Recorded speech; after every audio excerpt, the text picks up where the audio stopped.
permanent from him.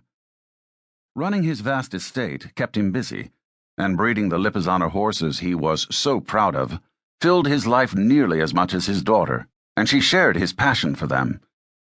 She loved admiring the new foals and watching her father train them. His snow-white Lipizzaners were said to be the finest and the easiest to train, and his bloodlines the purest. He was rigorous about which stallions he used for breeding and which mares he chose to reproduce, and he had taught Marianne all about them since she was a little girl. She had been to the Spanish riding school in Vienna with her father often, and thought their rigorous precision exercises looked like ballet, as she watched the splendid white horses dance and go through their incredibly intricate paces. She held her breath as she watched them prance on their hind legs in the capriole or courbette, or leap into the air in the croupade with all four legs tucked under their bodies. It thrilled her every time she saw it, just as it did Alex. And he had trained some of his horses in these exercises as well. Marianne wished that she could become a rider at the school, and she was capable enough to do it, but the Spanish riding school did not accept women, and her father said they never would. So she was content to see her father's horses perform at home or in Vienna, and help him train them before they left. Once in a great while, he allowed her to ride them, but very seldom. But he did allow her to ride any of the Arabian horses he kept in his stables and bred as well. Her riding skill was instinctive, and she had grown up with some of the finest horses in Germany and learned everything her father taught her. Horses were in her blood, just as they were in his. "Good hunt today," Alex commented, looking happy and relaxed, as he and his good friend Nicolas von Bingen threaded their way through the other riders, who were chatting animatedly in the courtyard. They were in no hurry, even after the long ride. It had grown bitter cold as night fell, and the ground had been hard, but nothing stopped them, since all of them had good mounts, though perhaps not quite as fine as their hosts.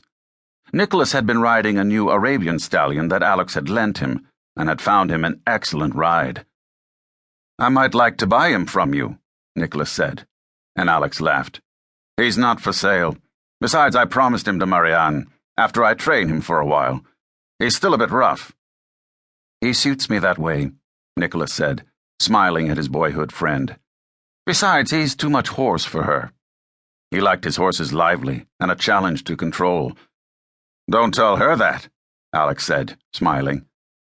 Marianne would never have tolerated an insult like that, and her father wasn't sure that was true. She was a better rider than Nick, though Alex would never have dared to say that to him. Nick was a little overly zealous with his horses at times, and Marianne had gentler, better hands. He had taught her himself, with exceedingly good results. "Where was she today, by the way? I don't think I've ever seen her miss a hunt," Nick commented, surprised that she hadn't come along. She was a familiar sight at their hunts, and always welcome with her father's friends. "She's sick. I nearly had to tie her to her bed to keep her home. You're quite right. She never misses a hunt," Alex said, with a worried look. "Nothing serious, I hope." Nick's eyes were instantly concerned. "She has a bad cold and a fever.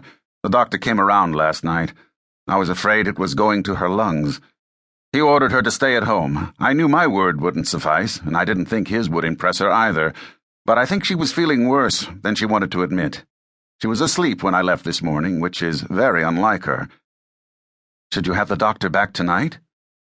Nick had had his own bad experiences with influenza, and had lost his wife and 4-year-old daughter to it 5 years before, after an epidemic in the county and a particularly hard winter.